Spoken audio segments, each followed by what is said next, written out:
My name is Madison Blake, and this summer I was reminded, again, that some families don't cut you out all at once. They carve you away, one comment at a time. She's got 2 MBAs and a closet full of power suits, my mother said, slicing ribs like a final verdict. Meanwhile, Maddie still does. What is it again? I didn't answer. I didn't need to. They weren't looking for a response, just a moment to rehearse their favorite performance. Haley, the prodigy. Maddie, the placeholder. At the Blake family barbecue, silence had always been my assigned seat. They laughed. They toasted. They posted photos with hashtags like blessed and legacy builders, forgetting the one daughter who didn't fit their frame. What they didn't know, what they never cared to ask, was that just 2 hours before I arrived, I'd approved a global restructuring plan for a tech firm valued at $2.1 billion. That firm? Axora Systems, the one my sister was desperate to work for. And the CEO she kept name-dropping in conversation? She was standing 6 feet away, holding a glass of lemonade, watching the family that never bothered to look up. They didn't know. Not yet. But they would. Because this time, I wasn't here to ask for a seat at their table. I was here to remind them. I built the table. And every chair at Axora, every policy, every promotion, every closed-door decision, passed through one final approval. Mine. I didn't flinch. The laughter rippled around the table like the heat off the Arizona asphalt. I just reached for the lemonade pitcher, pouring slowly, letting the sugar and citrus buffer the acidity of her voice. The family's annual summer BBQ looked exactly like it had every year. White umbrellas shading polished teak tables, coolers filled with imported beer, someone's country playlist humming through portable speakers. The backyard was a curated desert paradise, complete with a pool no one swam in, and a grill Dad only used when guests were around. Scottsdale in June was a cruel choice for an outdoor event, but no one dared question Barbara Blake's vision. Certainly not me. I parked my car down the street. My dented 10-year-old Subaru humming its protest up the gravel drive didn't fit in between the 2 Teslas and Haley's shiny new BMW. No one noticed my arrival. I was used to that. Still working that? What is it again? Mom continued, waving her fork dismissively toward me. Consulting, I said, wiping my hands on a napkin. Mostly digital infrastructure these days.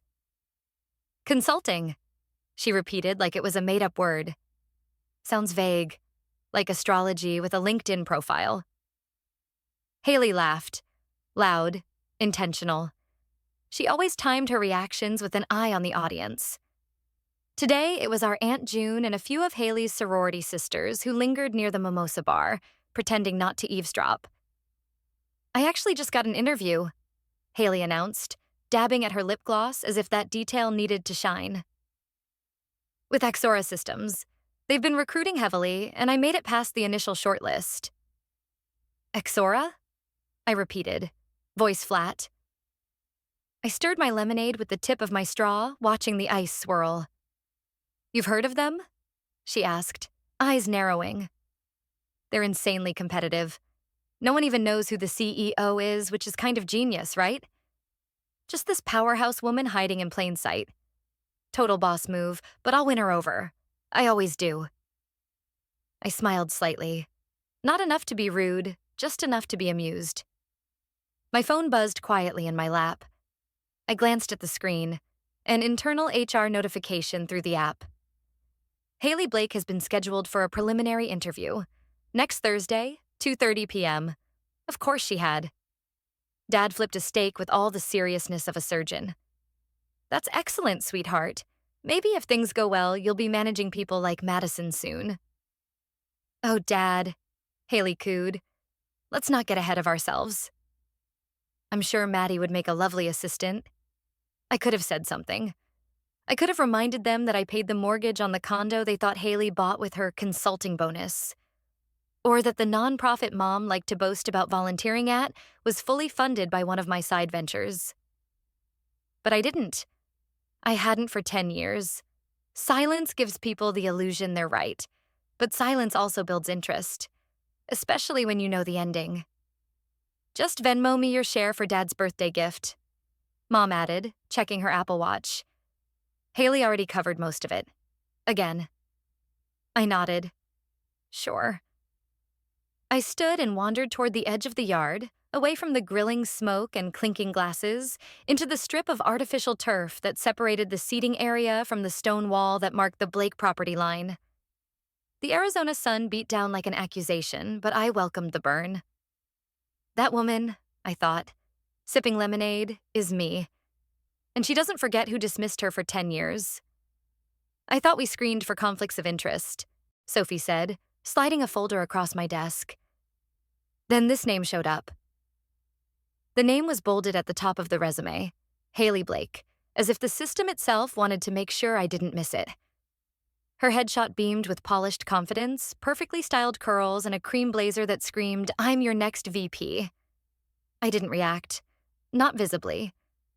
I picked up the folder, flipped the page, and let my eyes skim through the jargon. Leadership certifications, global market immersion, case competition finalist. Of course she skipped the part where our parents drained my entire college fund to pay for her first MBA. That part of her story wasn't resume-worthy. I'm guessing this didn't come through the usual queue, I said. Sophie shook her head. Nope. It was dropped directly into our shortlist pool by one of the board liaisons. No cover letter, no internal referral tag, just priority stamped and flagged as urgent consideration. Sound familiar? I nodded. More than you know. 2016 came back like a punch. That night at the dinner table, Mom stirring her decaf, Dad pacing as he explained how Haley's program just couldn't wait. That I could always go back to school later. You're good with change, Maddie. Your sister's got a clear path. I'd walked away from the table, then from that house. Now here we were, full circle. A ping popped up on my internal messaging dashboard. Greg Whitman. I clicked. Greg W. Met her at Innovate West last spring. Lots of flash. Zero humility. Careful who she steps on. Greg W. P.S. Board member B is making noise again. Watch HR. I minimized the message. I didn't need confirmation, but Greg always played the long game. Strategic advisor to the board, always 2 steps ahead of their whispers. Schedule the interviews, I told Sophie. Let the system run its course, but I'm adding one condition. Sophie raised an eyebrow. Which is? I'm taking the final round. She gave a tight nod. Noted. You want her to know she's meeting the CEO? I paused, the glare off Camelback Mountain reflecting in the window behind her. No, I said. Not yet. Sophie stood, the leather of the guest chair squeaking as she pushed it back. I'll update the system. Anything else? Nia, I said, tapping the intercom. My assistant stepped in within seconds, tablet in hand, ponytail perfectly neat. She always moved like she was already late, though she never was. Pull up the HR feed, I said. Flag any resumes or interview notes tied to board member referrals. Discreetly. And I want any chatter on Haley Blake routed through you. She nodded, fingers already moving. Oh, and Nia. Schedule her final interview personally. Slot it into my calendar for Thursday. Block out the name. Do you want her to know who you are? I looked down at the resume again, then out at the city below, the skyline blurred by the desert heat. No, I said, voice calm. Not yet. She walked into the interview suite like she'd already won the job. Too bad the real test hadn't started. I watched from the secure live feed on my office monitor. The screen split into 3 angles of the glass-encased room 1 floor below. Haley swept in wearing a cobalt blue sheath dress, lips lacquered in something just short of arrogant red, her posture a study in, "Hire me, I'm your next icon." She was good. At the surface stuff. The director of product, a wiry man named Caleb, offered a cordial nod as she took the seat. The head of data strategy, Tanya, kept her arms folded, unreadable. And then there was Martin, VP of operations. Seasoned, old school, the kind who'd smell ego before the first handshake. Ms. Blake, Tanya began. Your resume suggests strong familiarity with product market fit strategy. Tell us, what's one example where you applied that directly? Haley smiled brightly. Absolutely. During my time at Maven School, I worked on a group project for a health tech prototype. We analyzed demographic data, surveyed users, and optimized features based on feedback. My team actually placed third in our cohort. Tanya didn't blink. And how did you adjust for conflicting user demands? A pause. Haley shifted. Well, we created personas based on the dominant responses. It was mostly consensus, so not much conflict to manage, honestly. On the feed, I could see Tanya glance sideways at Caleb. Martin leaned forward. Tell me about your most recent failure. Haley's smile held. Barely. I'd say it was a group project where one of my teammates dropped the ball on financial modeling. I had to clean it up last minute, which affected our delivery timeline. So your failure? Martin asked. Was someone else? I tried to salvage it, she replied, voice tightening.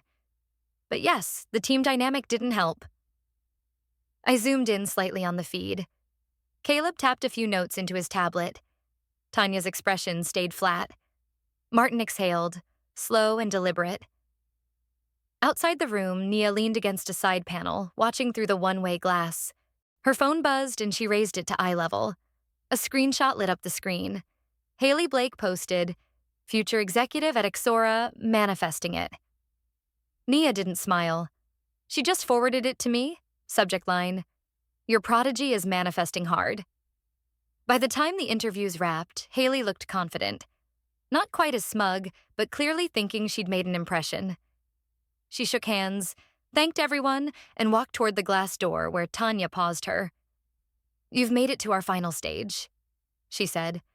"A conversation with our executive director." "Oh," Haley replied, eyes gleaming. "I'd love to meet him." Tanya didn't correct her. As Haley stepped out, Nia glanced at her tablet again and quietly radioed to reception. "Escort candidate to floor 27, CEO's office." "She's expected." From my office, I stood and turned the chair toward the window, facing away from the door. The skyline shimmered. I didn't move when I heard the footsteps, didn't even flinch when the handle clicked. The door opened. Heels stepped in. The hush of the carpet swallowed the sound.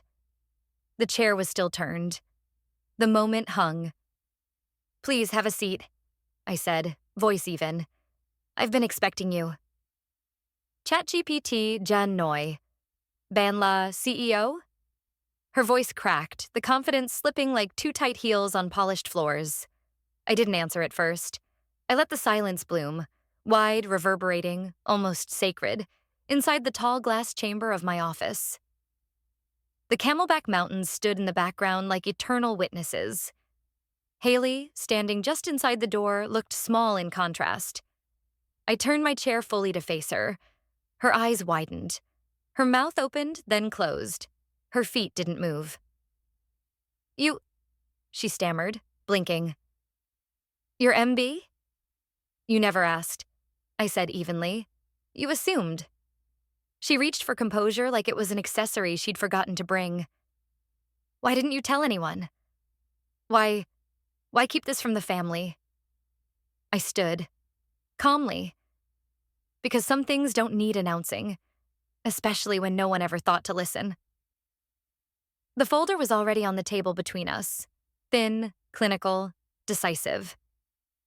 I slid it toward her with one finger. Haley looked at it like it might burn her. 3 departments, I said. 3 sets of notes, all flagged the same issues. Shallow grasp of core functions, poor ownership of mistakes, and attitude. Her cheeks flared red. "That's not fair. I was nervous. Maybe I said the wrong..." I raised a hand, just enough. I reviewed the footage. It wasn't nerves. It was entitlement. Her eyes flashed. "You're doing this out of spite." "No." I met her gaze fully. "I'm doing it out of standards." Haley stepped back, pressing her hand against her side like I'd punched her. "You could have just told me, prepared me." "I could have," I said, voice steady. Just like you could have asked me where I've been these last 10 years instead of calling me useless at every dinner. The silence was heavier this time. Outside the glass, I could see Nia through the reflection, standing by, still and unreadable. Haley clenched her jaw. You're humiliating me. I took a single step forward, my heels silent on the polished concrete floor. Not yet. The air thickened. The words landed hard, final. She stared at me. Then, without another word, she turned on her heel and walked toward the door. Movements stiff, spine tight with fury she didn't know where to place. Just before exiting, she looked back, hoping maybe for a reprieve. I gave her none. She disappeared down the corridor. I sat down again, hands folded. I looked at the folder one more time before dropping it into the tray marked closed. We didn't raise you to be cruel, my mother texted. You owe your sister better. I stared at the screen, the message glowing against the warm lamplight of the penthouse. The phone vibrated again and again. Another one from her, another from my father, then a voice note from Haley. I didn't play it. I didn't have to. I could already hear the trembling mixture of blame and victimhood laced through her voice, the gasping halfway between tears and outrage. The sky outside the glass doors bled orange into deep plum. Phoenix shimmered beneath me like a sea of golden pixels, each light a life that didn't demand this much explaining. You embarrassed us. You're ungrateful, Dad's message read. Ungrateful. That word had been flung at me since I was 16 and started asking questions they didn't want to answer.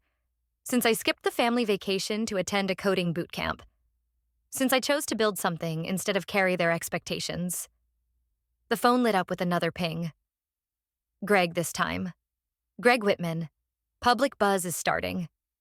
Some LinkedIn folks noticed the discrepancy. You may want to issue a response. I let the phone rest on the armrest beside me. Nia's message arrived like clockwork. A scanned copy of an unsigned offer letter. Haley had apparently posted a photo of it on LinkedIn with the caption, "Dreams do come true." Axora, executive. Next chapter. No signature, no final approval, just pretense.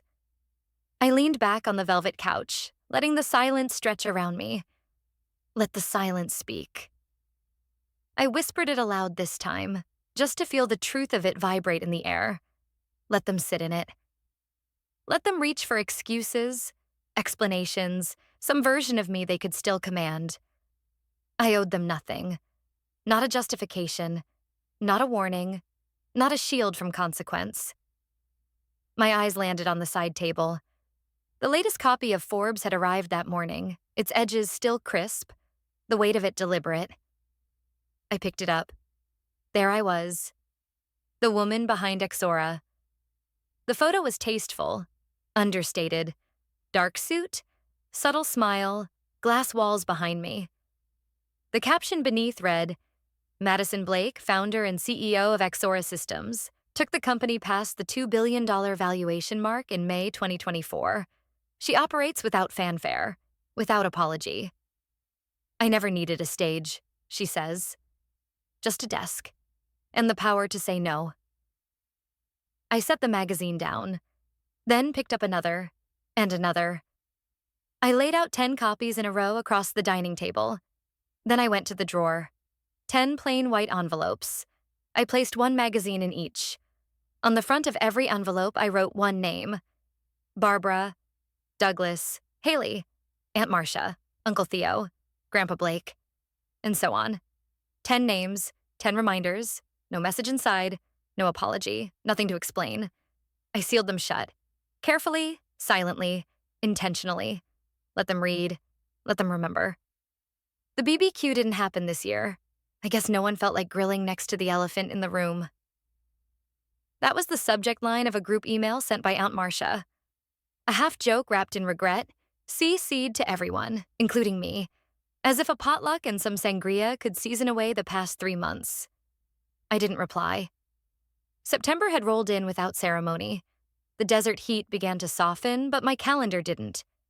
Axora's Q3 numbers were in, Our expansion roadmap to Europe was greenlit, and I was standing on a modest platform in the Innovation Auditorium, facing a sea of eager faces. All women, all builders. Greg introduced me from the side with his usual calm charm.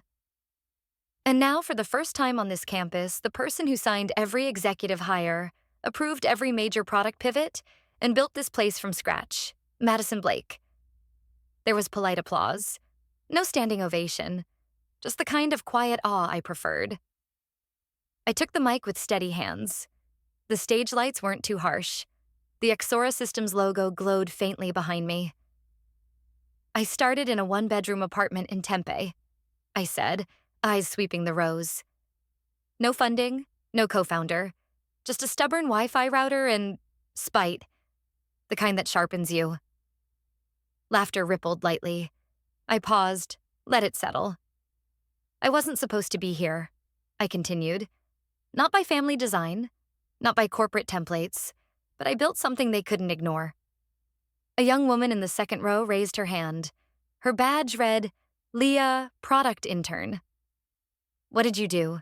She asked. When no one believed in you? I smiled. Not the practiced kind, but something more honest. I stopped needing them to. The words seemed to echo longer than they should have. Or maybe that was just me. The rest of the session went by in flashes. Questions about investor pitch decks, team growth, hiring bias. I answered each with precision, but never warmth. Not out of distance. Just clarity. Afterward, I returned to my office, heels soft against the carpet. On my desk was a black coffee. Still hot, courtesy of Nia, and my inbox already buzzing. One subject line stopped me. From Barbara Blake's subject. Can we talk? No body, no punctuation. I didn't open it. Nia knocked once and stepped in, tablet in hand. They're asking if you'll attend Thanksgiving. I didn't look up. I'll be in London. A beat. Then I added, we're launching Axora Europe. Nia nodded. I'll notify the board. When she left, I turned to the far window. The sun was low, washing the logo etched on the glass wall opposite me in a pale golden reflection. On my desk sat a new nameplate. Solid metal, brushed finish, Madison Blake founder and CEO, Axora Systems. I stared at it for a long while. Then I looked at the reflection and smiled, said nothing. Sometimes silence is the loudest answer you can give. They said I was difficult. Not in the loud, disruptive kind of way. Number I was the kind of difficult that refused to play along, that smiled politely when they told me I wasn't measuring up, that nodded in silence while others made decisions about my future as if I wasn't in the room. Or worse, as if I didn't belong in the room at all. I remember sitting at that barbecue 3 months ago, the Arizona sun dripping down my back, my mother passing judgment between ribs and rosé. Haley had just finished listing her degrees, 2 MBAs and a certificate from somewhere expensive that she called life-changing. My father laughed too hard at a joke I didn't hear, and my relatives smiled in that tight-lipped way they reserved for disappointing children.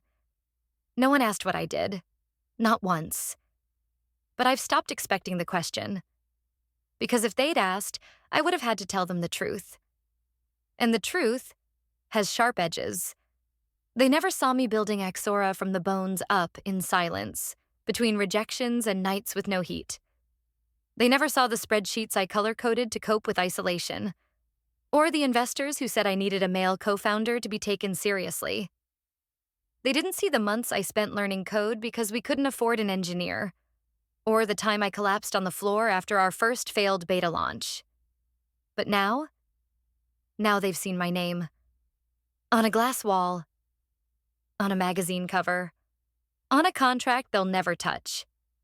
I didn't need their validation then, and I don't need it now. Haley came to Axora with the same smile she's worn since high school, the one that assumes the room will adore her. But I built that room. I picked the lighting. I approved the furniture. And I signed the policy that says, no executive hire moves forward without my final signature. So when she walked in, voice faltering, confidence sliding off her shoulders, I didn't flinch. She called it cruelty. I called it clarity. My parents texted the next day, said I owed her, that I'd humiliated the family, as if I hadn't spent years being quietly erased from it. No one mentioned the scholarship I lost when they pulled my college fund to send her overseas. No one remembered the internship I couldn't take because I had to stay behind and pay rent when they chose her summer program instead. They rewrote our family's narrative in real time, and I was just a footnote. So I let the silence respond for me. No press statement, no rebuttal, just 10 envelopes, 10 copies of the latest Forbes issue. No letter, no explanation, just my name. And the truth, printed in bold, the woman behind Axora. Now the messages have slowed. Thanksgiving came and went. I was in London, launching our European branch, drinking strong coffee with women who called me Madam CEO without hesitation or irony. I never needed applause.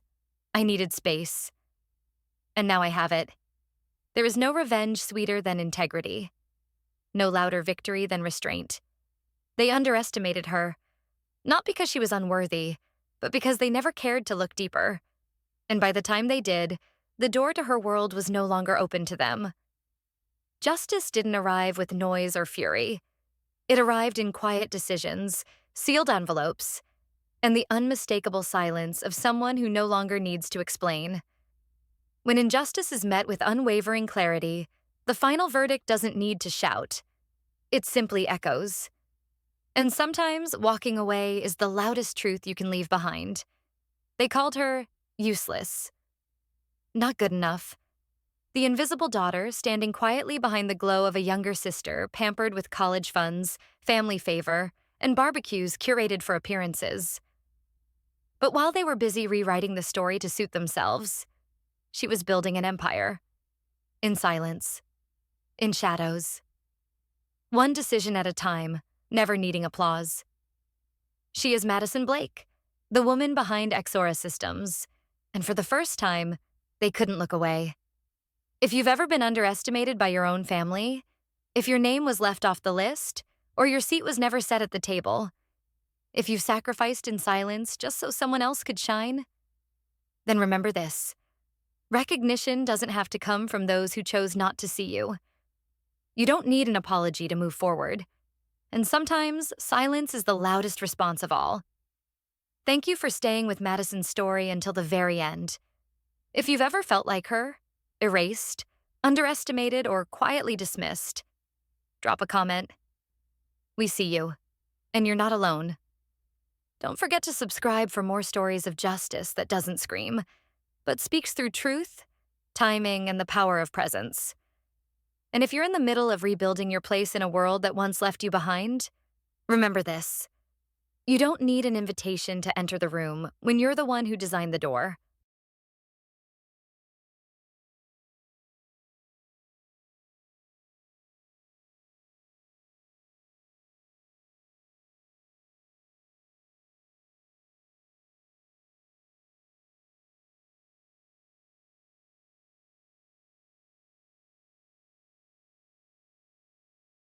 My name is Madison Blake, and this summer I was reminded, again, that some families don't cut you out all at once.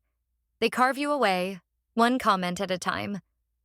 She's got 2 MBAs and a closet full of power suits, my mother said, slicing ribs like a final verdict. Meanwhile, Maddie still does. What is it again? I didn't answer. I didn't need to. They weren't looking for a response, just a moment to rehearse their favorite performance. Haley, the prodigy. Maddie, the placeholder. At the Blake family barbecue, silence had always been my assigned seat. They laughed. They toasted. They posted photos with hashtags like blessed and legacy builders, forgetting the one daughter who didn't fit their frame.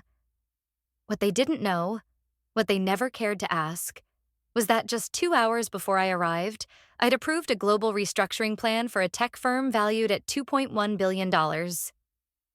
That firm? Axora Systems, the one my sister was desperate to work for. And the CEO she kept name-dropping in conversation? She was standing 6 feet away, holding a glass of lemonade, watching the family that never bothered to look up. They didn't know. Not yet. But they would. Because this time, I wasn't here to ask for a seat at their table. I was here to remind them. I built the table. And every chair at Axora,